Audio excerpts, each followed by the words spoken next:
Hey everybody, what's going on? This is Sam from Historic Travels and welcome to another video. And as always, before we get started today, I'd just like to take a quick moment to welcome all my new subscribers and to thank everybody who's been leaving me comments and messages down below. Thank you guys so much for all your support. And if you would like to take a couple extra steps to help support the Historic Travels YouTube channel a little bit more, there's a merch store and a Patreon for this channel in the links below. Thank you guys so much for all your support. And now, in case you guys are wondering, when is the RMS Olympic video going to come out? Well, I'm planning to have that video released probably either Tuesday or Wednesday of next week, so just stand by for that. That will be the next video released on this channel. But for today's video, I thought we would go ahead and finish up the whole New York City series of videos that I was working on this channel. For those of you who don't know, I visited New York City a few weeks ago, and it was my goal to visit as many Titanic landmarks in New York City as possible. And there is a part 1 video for that, so I would encourage you to watch that video first before you watch this one. But for this video, we're actually going to conclude the New York City series of videos of all the Titanic landmarks in the city that I was able to visit on my very short trip to the city. All right, guys, so hey, without any further ado, let's get into it. So after I left Pier 54 within New York City, I was trying to decide what landmark I should visit next. And then upon doing some research, I discovered that there are 2 churches within New York City itself that actually have some small monuments dedicated to survivors of the Titanic. So I decided I would try to locate these churches and go and see these landmarks that are within them that are dedicated to the ill-fated ship. The first church that I found that has a monument inside it dedicated to the Titanic is called the Grace Church, located at 802 Broadway. The second church located within New York City that has a monument within it dedicated to the story of the Titanic is located here at the Cathedral of St. John the Divine. This church is honestly one of the most stunning structures I've ever seen in New York City. When I first visited this church and stood outside its massive doors, honestly, this church gave me a very strong Notre Dame feeling, just like the church that they have in Paris. Now, if you are going to try to visit both of these churches and see the Titanic landmarks within them, make sure you give yourself plenty of time to go to both churches, because as I was doing research for this and getting ready to go and visit these locations in the city, I noticed that these churches are located very far apart from each other. The Grace Church is located more towards the southern tip of the island, not too far from the World Trade Center complex. However, the Cathedral of St. John the Divine is located more towards the northern west side of the island.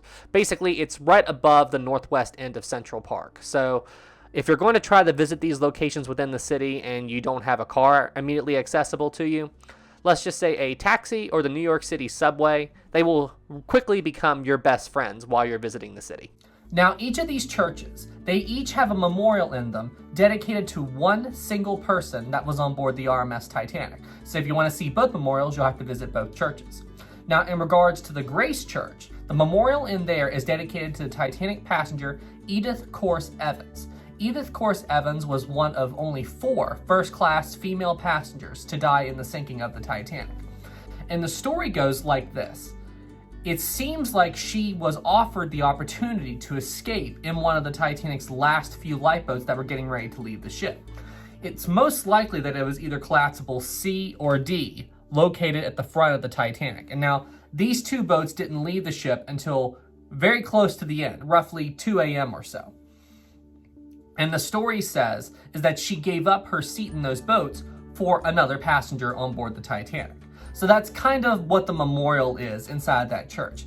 It's dedicated to her for making the ultimate sacrifice so that another person on board the Titanic could survive. Now, when I visited the church, it was closed up, so I wasn't able to go inside, but I did find this picture online of the memorial plaque dedicated to Edith Course Evans.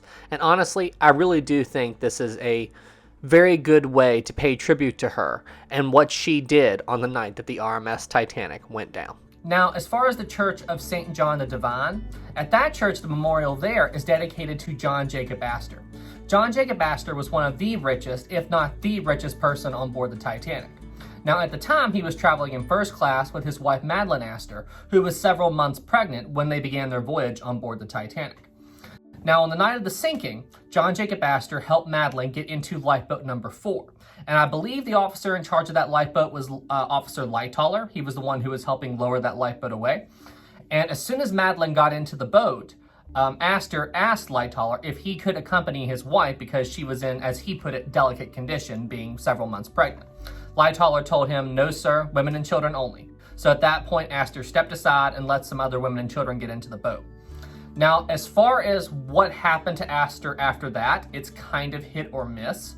There is some reports that he actually went down to the Titanic's kennel and freed all the dogs. Like when he got in there, he saw the room was flooding, so he freed all the dogs from that room and let them roam about the ship. And then as far as where his final moments were, we're not really sure. But there is one report that he was actually last seen on the boat deck smoking a cigar, which honestly would make sense because Astor's body was found among all the other dead bodies in the debris field that was left over after the Titanic went down. But yeah, so now they have a dedicated memorial at that church dedicated to John Jacob Astor. And honestly, I think it's a pretty fitting memorial to this man. Now, just like the other church, when I happened to visit the cathedral, I wasn't allowed to go inside. I literally got there 10 minutes after they closed the door, which I'm like, ugh. But anyway, I did find this image on Google of the memorial inside the church. Essentially what they did, if you take a look at one of the church's stained glass windows, you'll see in one small part of it, there's an image of the Titanic sinking. And honestly, it'd be a very easy thing to overlook. But honestly, I think this is incredibly cool that they put this into a stained glass window in the middle of the church. So honestly, I think this is a pretty cool and pretty unique way to commemorate the sinking of the Titanic and to commemorate the story of John Jacob Astor. Now, once you leave the Church of St. John the Divine, only about 15 minutes away by walking is another iconic Titanic-based landmark within New York City, Straus Park. Straus Park is a tiny 0.44-acre park located in the middle of New York City, and this park is dedicated to the memory of two people who were on board the RMS Titanic, Isidore and Ida Straus. Isidore and Ida Straus were traveling on board the RMS Titanic heading back to America. Now, believe it or not, Isidore and Ida Straus were actually the founders of the very popular store Macy's. Yes, Macy's department store was founded by both Isidore and his wife, Ida Straus. Now, on the night of the sinking, Ida Straus was offered a place in one of the Titanic's lifeboats, but once she learned that it was women and children only, she absolutely refused to leave her husband. Now, one of the Straus's friends who was on board the Titanic, his name was Archibald Gracie, he offered to go and talk to one of the Titanic's officers to see if Isidore could get a spot in the lifeboat with his wife, but Isidore absolutely refused to do this. Isidore said, "I will not leave this ship as long as there were other women and children on board who need to be evacuated before me." And Ida said, "I will not leave my husband. We will die as we have lived together." The couple was last seen on the deck of the RMS Titanic as the ship's final plunge was beginning. Now, there is a deleted scene from the James Cameron movie Titanic that actually shows the conversation between Isidore and his wife Ida when Isidore tries to convince his wife to get into one of the Titanic's lifeboats and she refuses to leave. I will play that scene for you guys right now. No, please, Ida, get into the boat. No!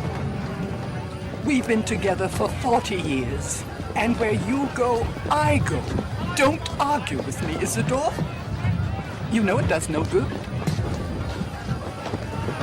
Boy, I tell you guys, when I watched that deleted scene between Isidore and his wife Ida, and she said to him, like when he was trying to convince her to get into a lifeboat, and she said, "No, we've been together for 40 years, and where you go, I go. Don't argue with me.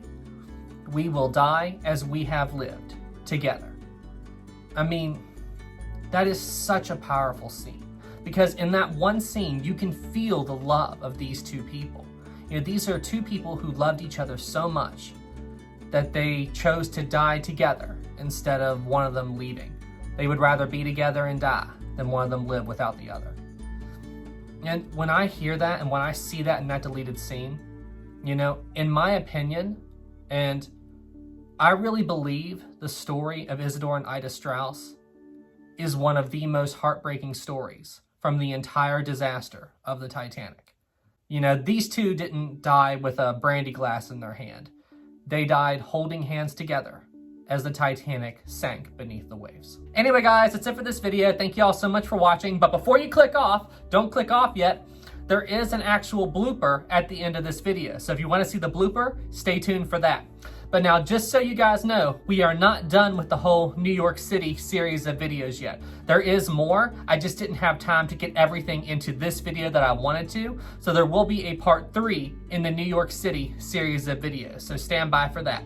But yeah, guys, hey, thank you all so much for watching. I hope you enjoyed this video. And if you're watching this video as soon as it goes up, there will be a live stream tomorrow on Sunday at 7:30 p.m. Eastern Time, just like always. So I hope to see you guys there. But yeah, guys, look, keep doing what you do. You guys are awesome. If you're new here, please like and subscribe. And yeah, you guys keep doing what you're doing. You guys are awesome. All right, everybody. Well, hey, thank you all so much for watching, and I'll see you in the next one. Have a good night, everybody.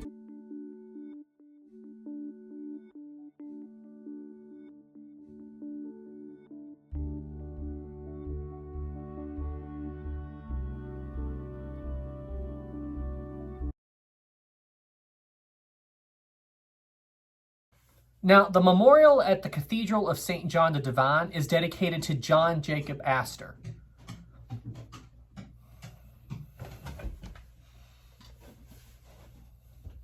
Come on. You ruined the shot. Might as well come and say hi. Say hi to everybody, Rosie. Say hi to everybody, Rosie. I know what this means. You want to go for a walk, right? Is that what you want? You want to go for a walk? I'll take you for a walk, and if you... just let me work, okay?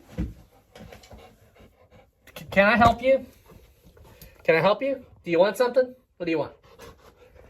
Yeah, does that mean you want to go for a walk? Okay, guys, I guess I have to take her for a walk now. All right, let's go. Let's go. Let's go. Let's go. Let's go for a walk. Let's go for a walk. Come on, come on.